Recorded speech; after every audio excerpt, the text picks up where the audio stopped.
enjoy this.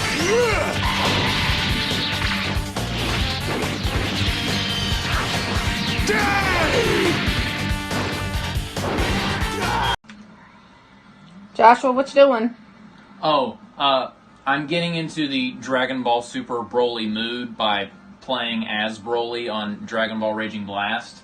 And I even have a Broly shirt, so I'm ready to go. I'm ready to go today. You're ready to go. Yes. Don't you have some friends you're supposed to pick up? It's 10:09.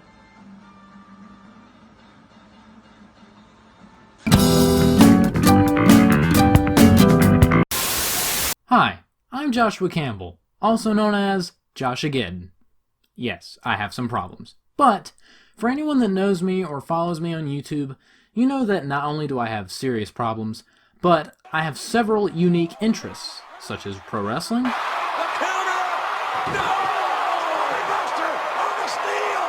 Sonic the Hedgehog, even though Shadow is my boy, Star Wars, I love all 3 trilogies,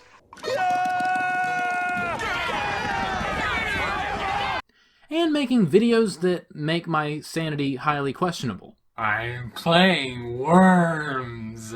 However, there is one interest of mine that is greater than all the rest, and you can probably guess what that is. Dragon Ball. Literally the best thing ever. You want awesome characters? Check. You want wacky comedy? Satan punch! Oh! I forgot my tracker! Check. You want to see jack dudes scream for 3 hours and beat the piss out of each other? Check. You want a weird pink blob man that turns people into candy and eats them?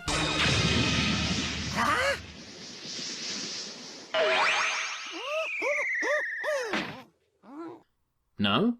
Well, screw you. I want that. Give it to me! Ahem. Dragon Ball is unlike any other show I have ever seen in my entire life. It's made me laugh.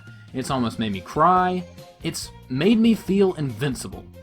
And as much as I love Star Wars, wrestling, Sonic, and everything else, no other form of fiction has left a mark on me quite like this incredible, ridiculous, and amazing series. I adore Dragon Ball Z, Dragon Ball Super, and I even like Dragon Ball GT. Yes, I like this one. Super Saiyan 4 is my spirit animal. Fight me! I've been a fan since first grade, and I am 21 years old today. And with the Dragon Ball Super Broly movie being released, I have decided to make this, a video detailing my experiences as a 15-plus year fan of this show, from the first day I ever heard of it, to the highs, to the lows, and as much as I can remember in between. Now this isn't a review, mind you, but my story as a fan. My name is Joshua, and this is my Dragon Ball journey.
From what I understand, most Dragon Ball fans in the United States started watching Dragon Ball Z when it aired on Cartoon Network and Toonami in the early 2000s. For me, this is not how I first discovered Dragon Ball. I ended up on a much longer route. You see, around the early 2000s, the only animated shows I watched were SpongeBob SquarePants and Sonic X, and I of course was obsessed with both of them. I mean, when a commercial for Sonic X's season finale aired, I interrupted my mom's shower to tell her because I was so excited. I was like 6, so it wasn't weird. Okay, it was weird, but it wasn't that weird. Also, at this time, my TV did not even have the most basic cable. Remember back when analog TVs were a thing and only Channel 3 did anything? Yeah, that was my TV. If I wanted to watch Cartoon Network or Nickelodeon, I'd have to head over to my grandparents' house because they had hundreds of channels on their TV. When your grandparents are more adept with technology than you are. But yeah, if I didn't have it as a video game or a DVD or on Channel 3, I really didn't have access to it. Then one day in first grade, I went over to my friend Will's house and we hung out. While I was there, he put on a DVD of something, I can't remember, and I saw this preview.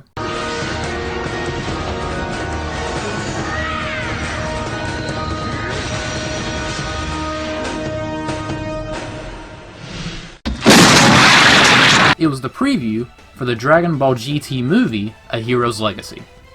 This was the very first time I ever saw anything Dragon Ball related, and the imagery of a fighter whose hair turned yellow and super spiky when he was ready to kick some butt really stuck out to me. It was so cool! Will noticed this and said, "Hey, if you like that, we can play this." And then he popped in Dragon Ball Z Budokai.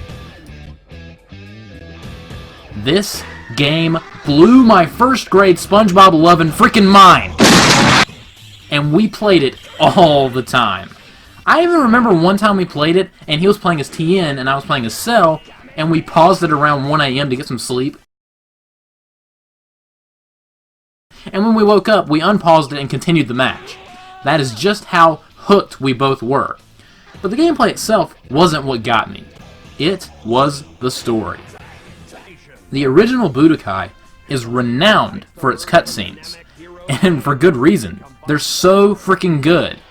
For someone who had never seen the show before, the story mode introduced me in such a good way that I became forever intrigued by this show. I still remember how pissed off I was when Frieza killed Vegeta, and how I loved seeing Goku go Super Saiyan and destroy Frieza for the first time. And then Super Saiyan 2 Gohan, and I was like, what? Budokai 1 will always hold a special place in my heart for introducing me to these characters that I absolutely adore today. Especially my boy Vegeta. God, this game made Super Vegeta look so awesome! Just look at the hair! And to this day, Dragon Ball Z Budokai is still my favorite Dragon Ball Z game. Even though fighters would absolutely chew it up and spit it out, but that's a discussion for another day. You should have seen first grade me frantically trying to explain all of this to my mom the first day I ever played the game. My poor mom. She was so confused by everything I said. Wait, 17 and 18, what? What are you talking about? Androids, Mom! Pay attention, they're awesome! Okay, sweetie, that's cool, I guess. Then I had an epiphany. What if there was more to Dragon Ball than just this one game? Wow, who would have ever thought of something so revolutionary, Joshua? You're so smart, oh my god. My parents started getting me more of the games. I got Budokai 3, and it was and still is an amazing game with the best intro in gaming history, and no one will ever be able to convince me otherwise. All of the Budokai Tenkaichis, except Ultimate because Ultimate sucks. Sagas, which is an absolute disaster of a game that apparently had little to no playtesting, I mean just look at this crap. And Super Dragon Ball Z, which I barely played. Please don't sue me. As for the show itself, again, I had no way of actually watching it. Plus, it was super violent, so my parents weren't very crazy about a first grader watching a show that had this in it.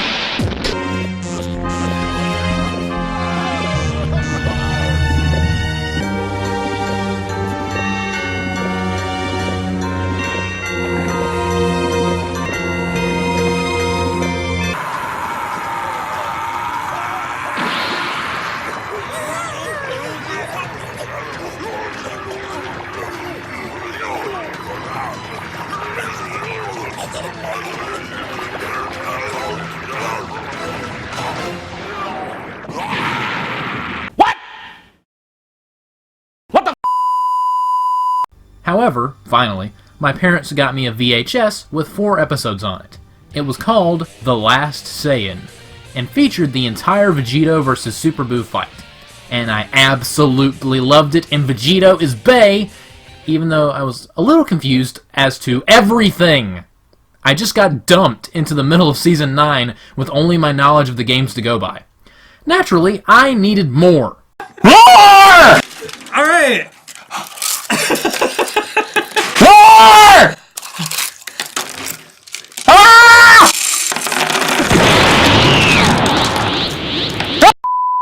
So my parents grabbed Dragon Ball GT, Incubation. Again, so much context missing. Why is Goku a kid? Why is Trunks doing his best Han Solo impression? Why is Pan so irritating? What does GT mean? What is happening? So I kept getting VHS after VHS after VHS that filled in about 1/1000th of the blanks I had. So yeah, it was a slow process. Eventually, my parents started getting me the season box sets, or as they're currently referred to as, the Orange Bricks. And I absolutely love these things. I don't care what anyone says. Finally, I could watch this incredible show all the way through for the first time. And so, my journey had only just begun. Ladies and gentlemen, explanation time. This is the first part of a 3-part series. Originally, it was going to be one video, but it ended up being longer than I expected, and I don't want to just drop a 30-plus minute video of just this. However, once all 3 parts are out, I will put them all together in a director's cut for you to enjoy. Now, I want to give a special shout out to the inspiration for this video series, one of my all-time favorite YouTubers, Totally Not Mark. He is a Dragon Ball YouTuber and is both absolutely hilarious and incredibly intelligent, and I highly recommend checking out his channel. Now, to be more specific, about a year ago he made a video called Why I Love Dragon Ball Super, which celebrated Super's end and reflected on the series. It's a great video and I highly recommend it, and it pretty much inspired me to do this series. But yeah, part 2 will be coming out soon, and I thank you so much for watching.